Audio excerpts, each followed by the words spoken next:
Տեսեք, վարչապետը հստակ ասել է եւ հանձնարարել է 2024-ի հունվարին, որ մի բանից աշխատանք տարեք, որպեսզի օրենքը ընդունվի, օրենքը ընդունվել է 2024-ի ամռանը։ Եվ մեջը նշված է եղել, որ օրենքը ընդունվում է 24-ի ամռանը եւ ուժի մեջ է մտնում 2025 թվականի հունվարի 1-ից։ Բայց ուրիշ բան է անդրադառնում։ Երբ 2022 թվականին օրենքը շրջանառվել է Բեկի կողմից, եղել են մի շարք սահմանափակումներ, որոնք 2 տարվա ընթացքում հանվել են։ Հիմա ասեմ մի քանիսը, խնդրում եմ ասեք ինչու են այդ սահմանափակումները հանվել։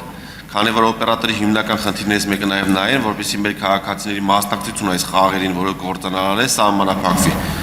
Այսպիսով օրենքի նախագծում գրված է, որ արգելվում է սույն օրենքով նախատեսված խաղերի մասնակցությունը այն քաղաքացիների համար,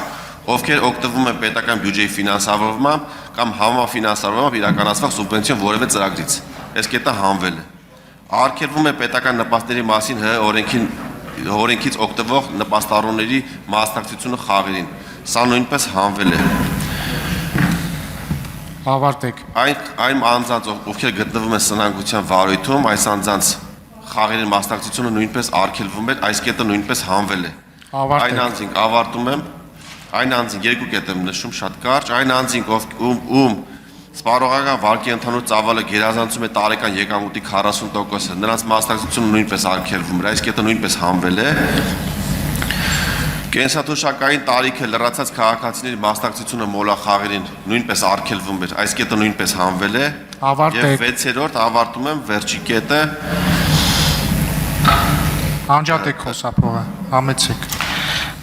Շնորհակալություն, ես եթե թույլ տաք պարզաբանեմ, թե ընթացակարգի որոշակի կառավարության որոշմամբ սահմանված ժամկետները ինչու են որոշակիորեն երկար, օրինակ առաջի փուլի համար սահմանված ժամկետը 40 օր է, այսինքն հայտարարման պայից հետո 40 օր ունեն գործընկերները, որպեսզի առաջարկ ներկայացնեն, երկրորդ փուլում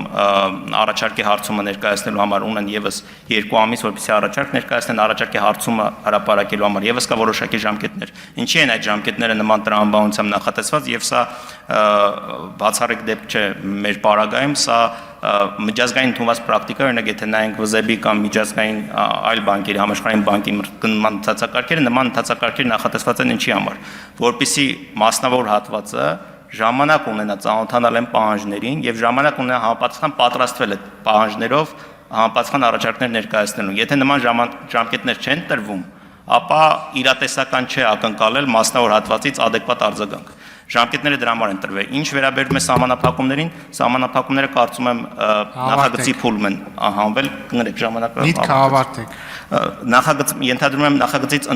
օրենքի ընդունումից առաջ եղած բաների մասին եք ասում, որովհետև օրենքի ընդունումից հետո նման փոփոխություններ չեն կատարվել։ Սակայն բազմաթիվ խմբեր կան, որոնք օրենքով այսօր էլ արգելված է, որ նոր օրենքով ամեն դեպքում պետք է խաղան, այդ դեպքում պետական ծառայողներ, զինվորականներ եւ այլն,